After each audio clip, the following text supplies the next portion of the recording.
Salve, salve galera! Sejam bem-vindos a mais um Momento Umbanda. Meu nome é Paulo Ludogero e aqui eu te ajudo a entender a Umbanda de forma descomplicada. O nosso método simplificado, descomplicado, já tem ajudado muitas pessoas e tenho certeza, se você está chegando aqui hoje no nosso canal, vai te ajudar também. O tema de hoje é os 10 erros que todo médium iniciante comete. Verdade, todo médium iniciante comete. Eu cometi alguns desses erros que aqui estão e eu listei 10. Listei 10 para que vocês pudessem ver aonde você se encaixa e tentar corrigir esses erros. Nós vamos dissertar cada erro aqui hoje. Nesse tema vai ser muito importante porque vai te ajudar a entender e não cometer esses erros. Primeiro, quero pedir para você deixar o seu like. Deixa o seu like.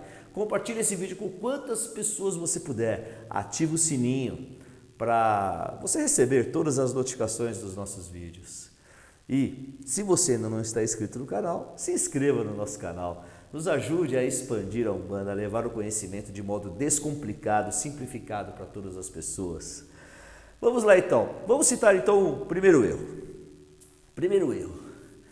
Todo médium iniciante pensa que somente quem faz parte do terreiro é umbandista. Eu preciso vestir a roupa branca para ser umbandista, para estar lá dentro, para sentir a força, para sentir os orixás, sentir os guias. Isso na realidade se chama ansiedade.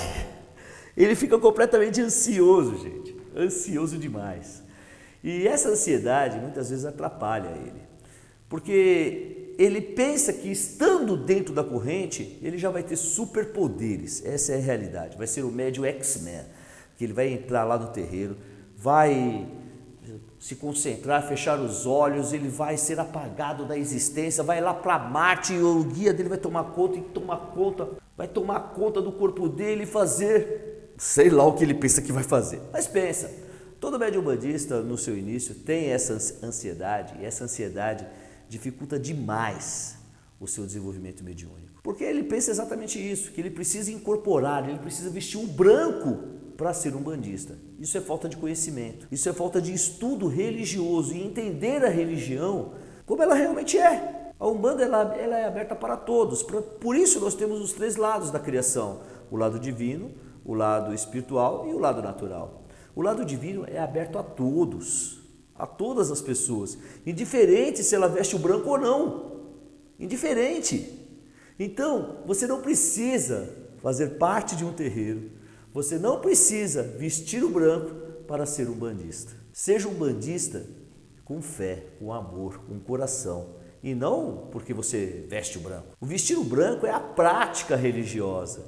Vestir o branco é você praticar todos os mandamentos da religião. É você praticar os fundamentos religiosos todos os dias. E ter um terreiro para praticar as práticas religiosas, que é a incorporação, oferenda, etc, etc, etc. Só que, mesmo oferendas, você não precisa fazer parte de um terreiro. O que você tem que fazer é entender. Entender, aprender, compreender e fazer com seriedade, sem achismos e sem axologia. Ciência da axologia, né? Eu acho que é assim. Não, não é assim não. Você tem que saber fazer. Então entenda, você, médium que está iniciante, você mesmo na assistência, mesmo na sua casa, se você tem a Umbanda no seu coração, você é umbandista. Você não precisa vestir o branco e não precisa estar dentro de um terreiro para ser um umbandista. Umbanda significa a manifestação do Espírito para a prática da caridade. Essa é a manifestação do Espírito para a prática da realidade. Agora existe um conceito filosofal dentro da filosofia que Umbanda significa o sacerdote de si mesmo. Eu cuidar de mim mesmo, eu saber cuidar de mim. E esse saber cuidar de mim vai de encontro quando você não é membro de uma corrente. Agora, quando você é membro de uma corrente, você participa de uma vivência, é uma outra história. Esse conceito filosofal, sacerdote de si mesmo, é para aquelas pessoas que não participam. Só isso, mais nada. E nós até podemos montar um outro vídeo sobre isso, viu? Sacerdote de si mesmo. O que vocês acham? Grava um vídeo, grava um tema sacerdote de si mesmo? Se você quiser que sim, comenta aqui, grava para nós podermos discutir isso. Erro número 2. Confesso para vocês que se na minha época tivesse internet, eu também teria cometido esse erro. A pessoa vai, dentro da sua prática religiosa, ela incorpora determinado guia. Vamos pensar aqui Caboclo Pena Branca. Aí ela começa a procurar na internet o nome Pena Branca. O que significa Pena Branca? A etimologia do nome ela é comum a todos os nomes simbólicos. Isso aí, ok. Então você vai aprender o que significa ser Pena Branca, o que significa estar Caboclo Pena Branca. Existe uma grande diferença entre ser e estar. Quando um guia ele atinge esse patamar, ele está Caboclo Pena Branca, ele é dono de um mistério, ele é representante de um mistério divino, que é o mistério Pena Branca. Pena, Oxóssi, expansão do conhecimento. Branca, paz, perdão, levar a mensagem de Oxalá através da linha de Oxóssi. Não conhece linhas e falanges. As pessoas não conhecem o que significa esses nomes. Então coloca lá Pena Branca, aí vem uma mega história de um espírito individual chamado Pena Branca e pensa que é o dela. Aconteceu isso comigo. Eu escrevi um livro do Guardião Exu Sete Caveiras. Aliás, se você quiser adquirir o livro Guardião Exu Sete Caveiras, está aqui na descrição do vídeo. E eu recebi uma mensagem de uma pessoa falando que estava muito feliz de estar lendo a história do Exu que trabalha com ela. No momento, eu parei ali, salve, irmão, tudo bem? Então, o do livro é realmente o Exu que trabalha com você? Eu só acho estranho, né? Porque ele fala que o médium dele pertence à casa do Caboclo Flecha Certeira, né? Então, você pertence a essa casa? Não. Eu sou da casa X, ele falou o nome da casa lá. Mas como que você sabe que é ele? Por causa do nome, Sete Caveiras. Aí ele deu essa história. Aqui na minha casa ele vai dar outra história. Eu falei, não, irmão, não é assim que funciona, não. Aí eu fui explicar a etimologia do nome, fui explicar o que significa estar Sete Caveiras. Eu fui explicar que o nome simbólico é um grau espiritual a qual as entidades pertencem. Volto a dizer, não conhece linhas falanges. Tem que estudar para entender o que significa linhas e falanges, o que significa a etimologia dos nomes. Tem que estudar. Nós temos que estudar para poder entender isso. E aí eu expliquei tudo para ele. Aí ele ficou abismado e... eu não sabia de tudo isso. Eu pensei que era o mesmo. Então, dentro de um terreiro, 3 pessoas podem incorporar 3 Sete Caveiras? Eu falei, pode incorporar 3 Sete Caveiras. Um vai ser de uma linha, outro vai ser da outra linha, e assim por diante. Aí ele falou, pô, pai Paulo, você está me falando uma coisa que eu nunca imaginei. Porque lá na nossa casa não pode ter entidade com a mesma entidade no terreiro. Por exemplo, não pode ter dois Caboclo Pena Branca, não pode ter 2 Exu Sete Caveiras. Pelo que o senhor está me dizendo, pode. Pode sim. Isso significa grau, nome simbólico. Então, quando o médium vai procurar na internet a história do nome da entidade dele, ele vai encontrar N histórias. Só que não é a história da entidade que ele trabalha. Não é. E aí fica aquela decepção. O médium fica decepcionado, o médium fica triste. Porque algumas coisas vai bater por causa do nome, mas a história mesmo não vai casar. Ou pior ainda, gente, eu já vi pior. Procuram sobre ponto riscado. Qual que é o ponto riscado do Caboclo Pena Branca? Qual que é o ponto riscado do Exu Sete Caveiras? Aí ele olha lá, ainda escreve, grava ainda, memoriza ainda, para quando no terreiro pedir o ponto, o médium riscar lá o ponto. Mas é o médium que está riscando, não é o guia. Aprenda uma coisa, ponto riscado é RG, é como se fosse o seu RG, como se fosse o seu CPF. É isso, não existe 2 números de RG iguais, não existe 2 números de CPFs iguais. Você que está me assistindo fora do Brasil, RG é registro geral e CPF é cadastro de pessoa física. Então, ou seja, eu estou cadastrado na Receita Federal com o número X. Não existe 2 números iguais, não existe. RG é a mesma coisa, não existe 2 números iguais. Então, o ponto riscado, ele é o RG do guia espiritual, é o RG, é o CPF. Não vai existir 2 pontos iguais. Pode acontecer de se aproximar muito, mas você pode ter certeza, um quadrante deve estar diferente. Uma única linha vai estar diferente. Um quadrantezinho, é um círculo, deve estar um pouquinho mais para cima, um pouquinho mais para baixo. É diferente. Então não é o mesmo ponto riscado. Nunca vai ser. E tem outra ainda, dentro da nossa doutrina, da nossa concepção, quando o guia ele risca o ponto, na nossa doutrina, quando ele risca o ponto, nós anotamos, escrevemos tudo, e depois de meses, depois de talvez 1 ano, 2 anos, a gente pede novamente o mesmo ponto. Aí o guia tem que desenhar o mesmo ponto, os mesmos traçados, igualzinho. Isso se chama confirmação de ponto na nossa doutrina. E aí sim, quando ele confirma o ponto, dá um nome, linha e falange, aí sim nós corroboramos o nome dele. Nós não, né? Os guias-chefes corroboram o nome dele, corroboram o ponto riscado, dizem que os guias falam, é isso mesmo. Tá? O que eu vejo por aí, infelizmente, é assim. O médium incorpora hoje, amanhã já dá o ponto riscado, e nem sempre é o guia que está riscando, é o médium na ansiedade de querer firmar a sua mediunidade. Mediunidade não é uma fórmula, gente. Mediunidade não é um método que existe. Você pode estudar e aprender sobre a mediunidade, mas você só vai aprender na prática se você vivenciar a prática. A teoria ela é aberta a todos, mas a prática somente vivenciando dentro do terreiro. E aí sim, você vai entender a história da sua entidade, o nome, o guia, o ponto cantado, o ponto riscado. Seu Flecha Certeira, quando trabalha comigo, trouxe o ponto riscado dele. Tempos depois, ele trouxe o ponto cantado. E aí, recentemente, psicografando o livro dele, eu descobri que não é dele o ponto, eu pensei que fosse dele. Dos irmãos espirituais dele. Mas assim vai. Nós vamos aprendendo com os guias. Vamos para mais um erro. Terceiro erro do médium iniciante. Existe uma mística que fala assim, você não deve estudar, porque é o guia que tem que trazer tudo. O guia que traz tudo, o guia que vai te ensinar tudo. Existe essa mística ainda, principalmente em muitos dos nossos mais velhos. Só que, verdade seja dita, os nossos mais velhos, que têm a cabeça aberta, eles já entendem que a mediunidade mudou.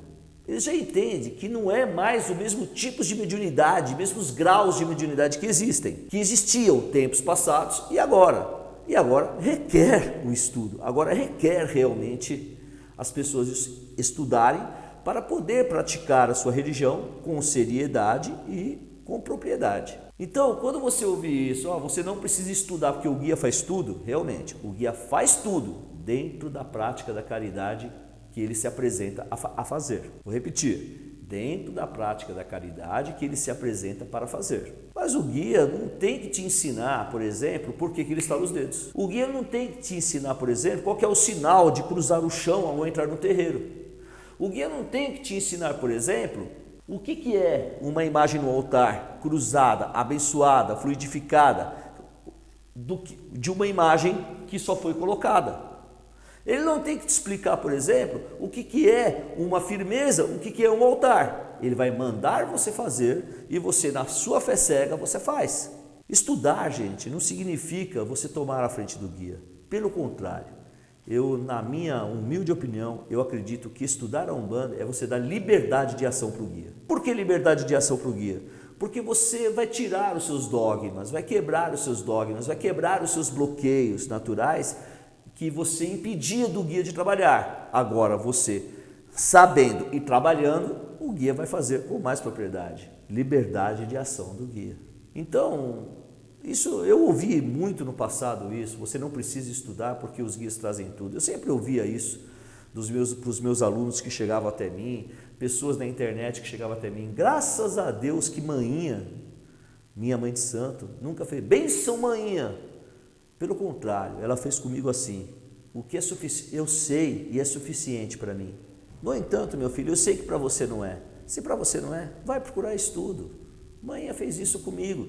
E olha, o mais importante, quando eu comecei a ministrar aulas, Mainha assistia quase todas as minhas aulas no início. Ela assistia, falou, não, eu quero ver aqui o que você está falando. Nossa, e ela adorava.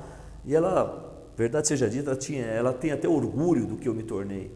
respeitando a raiz, não quebrando juramentos, não revelando mistérios internos e fundamentos internos da casa, e sim ensinando a Umbanda de um modo descomplicado para todo mundo.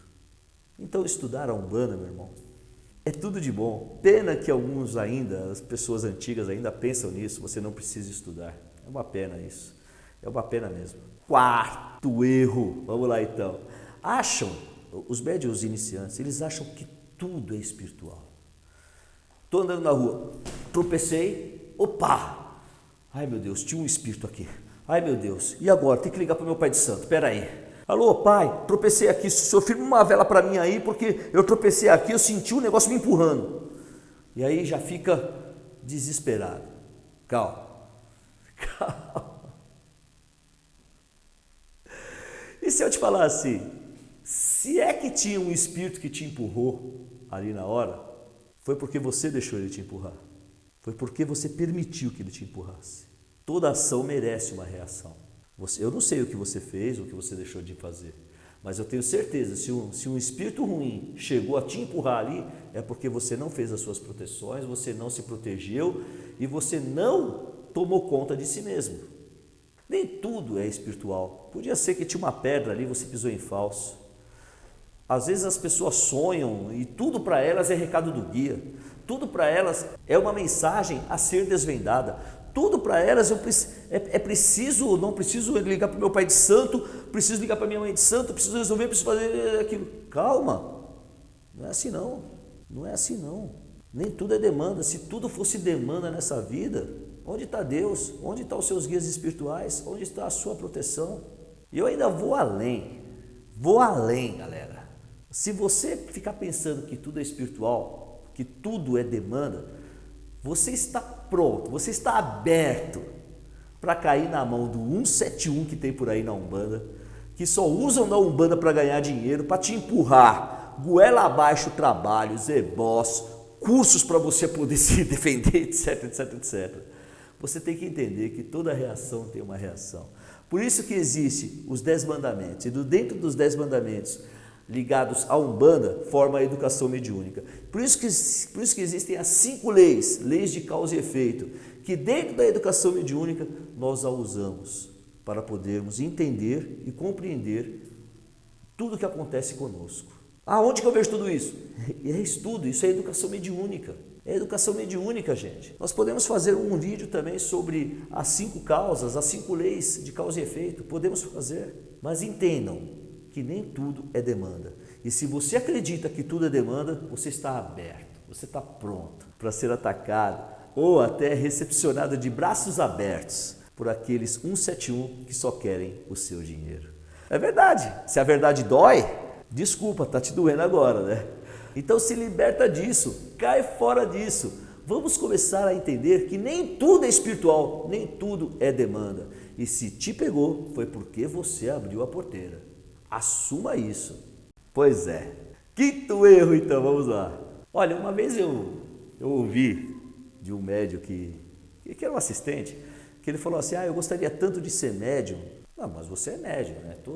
Todo ser humano tem um pouco de mediunidade. Todo ser humano tem um grau de mediunidade. Médium significa mediar entre o plano espiritual e o plano material. Isso é ser médium. O ato de fazer uma oração e você sentir um arrepio, sentir felicidade ou sentir uma angústia, isso é um tipo de mediunidade. Ele ficou olhando para mim. Eu pensei que médium era só quem incorporava. Não. Não é mesmo. Pelo contrário, nós temos diversos tipos de mediunidades no terreiro. Olha, Cambones, vou te falar uma coisa, Cambone, o grande pilar da Umbanda. Eu ainda quero fazer uma live com os Cambones da minha raiz. Chamar todos os Cambones que trabalham na nossa raiz e fazer uma live com eles. Sabe? Eu ia adorar isso, fazer eles comentarem sobre o dia da gira, como é que faz, como é que não faz. Porque olha, eu enquanto era Cambone, que eu fui Cambone, era incrível. Eu estava lá no fundo do terreiro de manhã, lá anotando um negócio lá, eu escutava, vem aqui. Eu olhava lá para frente, a cabocla fazendo assim, ó. A cabocla da minha mãe. E ela não gritou, eu escutava só, tá, tudo bem. É o tipo da minha mediunidade. É o tipo da minha mediunidade. Mas muitas vezes era intuição, eu olhava, estava acontecendo alguma coisa do lado. Então o médium Cambone, ele faz muito uso da sensibilidade, faz muito uso da intuição. As pessoas que tocam tambor, homem e mulher, para mim é diferente, porque para mim, nós não temos esse negócio de que só homem toca tambor, não. Aqui se as meninas tocam, têm o dom e tocam muito bem, vão tocar e vão cantar na minha casa. Tá? Na minha casa, sim. Umbanda não tem isso, Umbanda não tem isso. Tá? Outras religiões têm e temos que respeitar, na Umbanda não. Então, tá ali, tocando. Eles ouvem a mensagem do guia, eles intuem a mensagem do guia, eu quero tal ponto, eu quero um ponto de demanda, quero um ponto de súplica, quero um ponto de firmeza, quero um ponto de sustentação. O guia não precisa ficar olhando toda hora para a curimba e falar, me dá um ponto disso, me dá um ponto daquilo, me dá um ponto disso. Não, a curimba tem que estar em sintonia. Isso também é um tipo de mediunidade. Então, não é só quem incorpora que é médium. Eu falei de dois médios que não incorporam, que é o Cambone e que é o tabaqueiro quem canta. Ainda que entre eles podem ter a mediunidade de incorporação, podem sim, mas não é uma regra isso. E se não é uma regra, pode acontecer que eles realmente tenham outros tipos de mediunidade e mediunidade de incorporação. Tá aí, você teria que conhecer os verdadeiros tipos de mediunidade e não acreditar que somente quem incorpora é médium. Quem incorpora é médium de incorporação e pode ter também outras faculdades mediúnicas, mas quem não incorpora pode ter outros tipos de mediunidade tão importantes tanto quanto a incorporação. Vamos para o nosso sexto erro. Nossa, eu já ouvi isso diversas vezes, gente. Essa vocês vão ter que vir. O médium, ele acha tudo, gente. Lembra que eu falei que tudo é demanda? Tinha que ligar para o Pai de Santo? Lembra que eu falei isso? O médium, tudo que ele vê é uma mensagem do guia espiritual. Está andando na rua, bateu um vento. Nossa, o caboclo está querendo falar comigo. E a santa está falando comigo. Espera aí. Está dirigindo um carro ali, passa num buraco, opa, o Exu me deu um alerta. Ou ainda vamos mais longe, ele acende uma vela e fica olhando para a chama da vela esperando uma resposta do guia. Ou quando acaba a vela, ele vai olhar a borra da vela para ver se tem uma mensagem do guia. Gente, nós temos que ter bom senso. Pode ser que realmente você passando num buraco com um carro, você foi desviado de um acidente. Pode ser realmente que aquele vento que bateu ali em ação ou algum guia espiritual estava te mandando um recado para você realmente não parar. Mas isso não é toda hora, não é sempre, não é todo dia, não é todo dia e não é toda hora. A chama da vela, quando você acende, nós temos que levar em consideração, infelizmente, duas coisas. A qualidade da parafina, porque infelizmente, pelo menos aqui em São Paulo, nós temos encontrado muitas velas que contêm água na parafina. Aí elas ficam estralando. Isso é água na parafina. E aí as velas jogam um monte de borra de vela ali e o médium fica tentando entender o que é aquela borra de vela, que sinal que é. E não é nenhum sinal, é porque tinha água na parafina e fez aquela sujeira de borra ali. Não é mensagem nenhuma, é borra da parafina. É isso. Olha só que coisa, gente, que coisa. Ou então ele fica olhando a chama, aí de repente, por causa da água, a chama abaixa, sobe, abaixa, aí a chama está falando comigo. Não, esquece. É o seguinte, quando você for firmar a vela, você tem que ter concentração, você tem que ligar o seu cordão energético, você tem que pegar o seu cordão, o seu pensamento, se ligar ao divino, se ligar ao guia espiritual, se ligar às entidades espirituais. E naquele momento que você acende a vela, o cordão é ligado. Naquele momento você vai sentir o fluxo energético. Talvez uma paz, uma mensagem de acalanto, uma mensagem de felicidade, vai te dar isso, ou até mesmo um aperto no coração, para que você de repente não saia. Um exemplo. Ai, eu estou acendendo essa vela com o meu anjo de guarda, porque ele possa me proteger, porque eu estou saindo agora. Aí te dá aquela angústia. Você tem que estar alerta nesse momento. E não depois que firma uma vela, ficar olhando a vela. Agora, entendam uma coisa. Nós temos que entender o seu estado psicológico, o seu estado emocional, quando você está firmando. Porque nem sempre o que você sente é mensagem dos guias espirituais. Pode ser que você está sobrecarregado de emoções, completamente carregado de emoções, e essas emoções estão te, digamos, sobrecarregando os seus pensamentos, e os seus pensamentos acabam atraindo algumas coisas. E não é uma mensagem do guia espiritual, é um sinal para você se cuidar. Muitas vezes é isso. Não é que porque você acendeu uma vela, você tem que receber automático aquele fluxo energético. Eu confesso para vocês, eu firmo as minhas velas às vezes, eu não ouço, não sinto nada, mas a minha fé me diz, recebeu o recado. Então tá bom, agora eu deixo nas mãos da espiritualidade.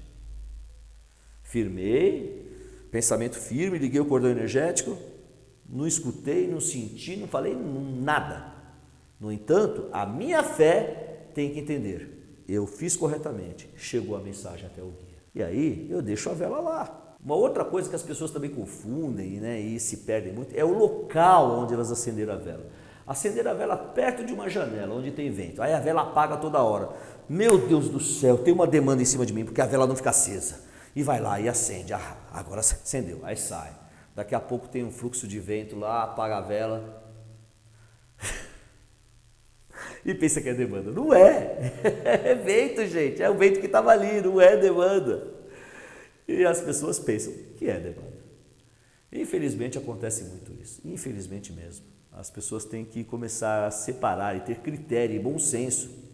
Aonde você acende vela, aonde você compra a vela e quais são as verdadeiras mensagens que chegam até você. Essa é a realidade. 7º erro do médium iniciante. Olha, sinceramente eu não entendo. A ânsia que as pessoas têm de saber qual que é o seu pai e sua mãe de cabeça, seu pai e mãe orixá. E para mim entrar no terreiro eu tenho que saber qual que é meu pai. Ou só vou entrar no terreiro para saber meu pai e mamãe de cabeça. Então você não tem fé, você não acredita na Umbanda. Você só quer saber quem é, por curiosidade.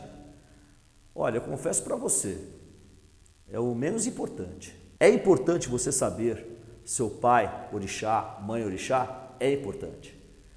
Mas dentro do contexto religioso é o menos importante.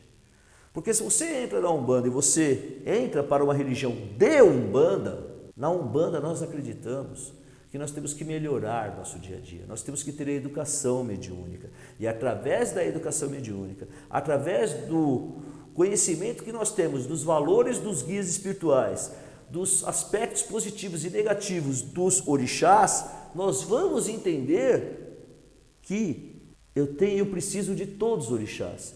E se eu preciso de todos os orixás, eu vou pedir a bênção a todos os orixás. Saber quem é meu pai, quem era minha mãe, é uma conclusão da minha participação dentro do terreiro. Eu vou entrar dentro de um terreiro, dentro de uma corrente mediúnica, e ali, com o passar dos anos, eu vou saber quem é meu pai, quem é minha mãe. Você não precisa jogar búzios, você não precisa jogar tarô, porque saber o pai e a mãe não é uma fórmula mágica, não é o instalar dos dedos, não é. Às vezes você vai jogar búzios por aí e aparece lá, Obaluayê, porque você precisa da energia de Obaluayê naquele momento. E aí você passa a vida inteira acreditando que é o Obaluayê. Aí você vai jogar búzios uma outra vez, numa outra pessoa. Ó, tá dando que você é filho de Oxóssi. Naquele momento você estava precisando da energia de Oxóssi. Aí você muda Oxóssi para o resto da sua vida. Aí mais para frente ainda, você entra no terreiro. Aí você começa a trabalhar e você é filho de Xangô. Hã? Não, me deram Obaluayê, eu acreditei. Me deram Oxóssi, eu acreditei. E agora você está falando que eu sou de Xangô? Você é de Xangô. Então, é o menos importante. Eu falo muito isso para os meus filhos de santo. Queiram ter todos os pais e mães orixás como seus pais e como suas mães. Mas acredite, somente um pai e uma mãe é que rege você nessa encarnação. Para isso, você teria que entender os planos da criação e a nossa existência. E os planos da criação é através de um estudo muito aprofundado. Eu não consigo dar aqui em poucos minutos, eu não consigo. Mas aí você conseguiria entender a correlação que existe dos orixás com a sua centelha divina e com a sua essência divina. E aí sim você vai entender o que é orixá ancestral, o que é orixá de frente e o que é orixá adjunto. Mas você não precisa ter essa obsessão. Tenha a obsessão de se tornar uma pessoa melhor. Você se tornar uma pessoa melhor, você vai atingir facilmente a ligação com os seus pais e com o seu pai e com a sua mãe, orixá. Nenhuma religião é ruim. Eu acredito que toda religião é boa. Agora, Você precisa ver se a Umbanda ela é boa para você. Por que eu estou dizendo isso?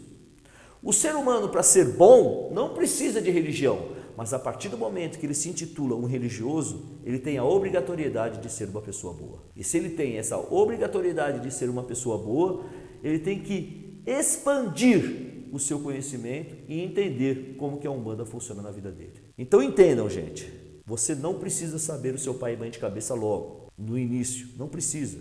Participe do terreiro, frequente o terreiro, se torne uma pessoa boa, se torne. E se a religião não faz você se tornar uma pessoa boa, você está na religião errada.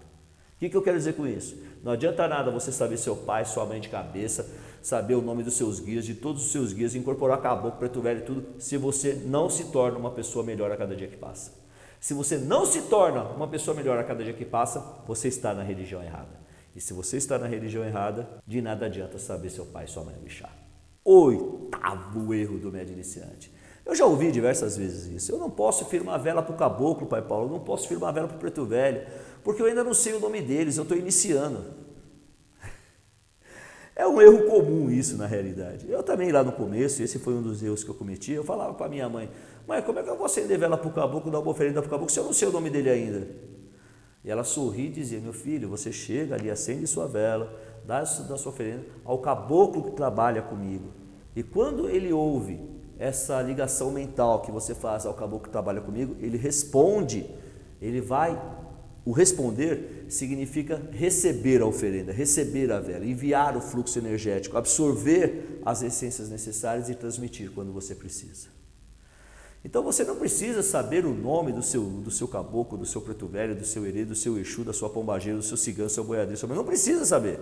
Basta você dizer, acender a vela ao caboclo que trabalha comigo, ao preto velho, ao herê e assim por diante. Então, ao caboclo que trabalha comigo, eu ofereço essa vela, para que através da chama dessa vela vós possa me instruir, me inspirar a ser uma pessoa melhor, a estar dentro da Umbanda, praticar a minha mediunidade com paz e amor. E assim sucessivamente com todos os guias. É simples. Olha, gente, esse erro, façam junto comigo. Levanta a mão assim e faz assim, ó. Bate a mão na testa, bate a mão na testa. Gente, eu já ouvi dizer de uma pessoa que falava assim, olha, eu não consigo ser fiel com o meu parceiro, com o meu companheiro, porque eu sou filha de Inhaçã. Ou então, aquela mulher é fofoqueira porque ela é filha de Iemanjá. Ou então também, olha, vaidosa desse jeito só pode ser filha de Oxum. E assim por diante. Saibam vocês que vocês não... Então eu estou te falando, se você pensa assim, você não conhece a correlação dos aspectos positivos e negativos dos orixás. Porque se você conhecesse, você não falaria uma blasfêmia dessas. Os aspectos positivos dos orixás é a irradiação divina. Ele está aberto a todo instante para nós. Cabe a nós absorvermos eles. E quando eu absorvo esses aspectos positivos, eu estou pronto para continuar a minha caminhada, o meu direcionamento dentro da religião, dentro da Umbanda. Agora, quando eu estou no oposto do sentimento positivo, que é o aspecto negativo, é ausência do divino. Então vamos dizer assim, Oxum é concepção, é amor, amor, amor o tempo todo, irradiando amor, fraternidade. Eu estou absorvendo o aspecto positivo. Agora, se eu sou ciumento, possessivo, vaidoso ao extremo, aí é Oxum que irradia isso? Não, não é Oxum que irradia isso. Esse aspecto negativo é ausência de Oxum na minha vida. Então, Iemanjá. Se você é fofoqueira porque você é filha de Iemanjá, não. Você é fofoqueira porque você tem ausência de Iemanjá na sua vida. Se você é briguento porque você é filha de Ogum, não. Você é briguento porque você tem ausência de Ogum na sua vida. E essa ausência dos orixás é que nós absorvemos esses aspectos negativos. E conhecendo esses aspectos positivos e esses aspectos negativos, facilmente você identifica com que você está ligado, facilmente você corta e você começa a se direcionar. Ora, isso você pode evitar constantemente diversos constrangimentos, diversas situações constrangedoras e diversas situações que te levam a quedas conscienciais, apenas sabendo disso, apenas conhecendo esses aspectos positivos e negativos dos orixás. Basta você entender: aspecto positivo, presença divina dos orixás; aspecto negativo, ausência divina dos orixás, ausência do divino. E como que se deu essa ausência? Aí eu vou te falar: se olha no espelho, olha o seu dia a dia do médium, olha a sua educação mediúnica, olha a sua educação, veja como você está, veja se você continua respeitando o sagrado, veja se você continua andando na retidão de Pai Ogum, veja se você não anda profanando o que é sagrado. E aí você vai entender o que é a ausência dos orixás. E aí falta o último erro. O médium iniciante, ele, na ansiedade de novo, ele entra em qualquer terreiro. Ele quer incorporar, ele quer vestir o branco e não escolhe o terreiro direito. No primeiro terreiro que ele vê, ele já quer entrar, já quer trabalhar, já quer chegar lá, quero trabalhar, quero isso, quero aquilo. Não, ele tem que entender que a ansiedade, o desejo de trabalhar tem que ser controlado, tem que ser com bom senso, com critério. Então ele tem que encontrar um bom terreiro. E para ele encontrar esse bom terreiro, não existe outro método. É ele conhecendo diversos terreiros. Conhecendo diversos terreiros, ele vai ver a energia da casa de Oxóssi, a energia da casa de Ogum, a energia da casa de Iemanjá, a energia da casa de Inhaçã, da casa de Oxum, da casa de Xangô, da casa de Oxalá. E a energia que ele mais se aproximar com a metodologia do trabalho, ele se aproximando, ele vai conseguir encontrar um terreiro que completa ele no método de trabalho, que completa as entidades que o assistem e, o mais importante, ele vai estar feliz de estar praticando a Umbanda. Porque às vezes, na ansiedade, ele entra num terreiro que a dinâmica do terreiro não o agrada. E aí ele vai entrar, vai ficar 2, 3 meses lá e sai, aumentando assim a rotatividade do terreiro. Isso, na realidade, para mim, é um erro do médium iniciante, mas é mais um erro dos sacerdotes que visam número e não visam qualidade. Na nossa casa mesmo, vem diversos médiuns pedindo para entrar, seu flecha certeira manda esperar 3 meses na assistência. Depois de 3 meses na assistência, ele manda visitar 3 terreiros diferentes. E se a pessoa volta, ela será muito bem-vinda para trabalhar dentro da nossa corrente. Então, 10 erros que o médium comete. Não se decepcionem com a espiritualidade, não se decepcionem com o terreiro, se decepcionem com pessoas, que as pessoas que hoje realmente fazem a Umbanda estão deixando a desejar num tudo. Mas tem muita gente boa, tem muita gente ainda que pratica a Umbanda de modo sério e de modo carinhoso. 10 erros, axé!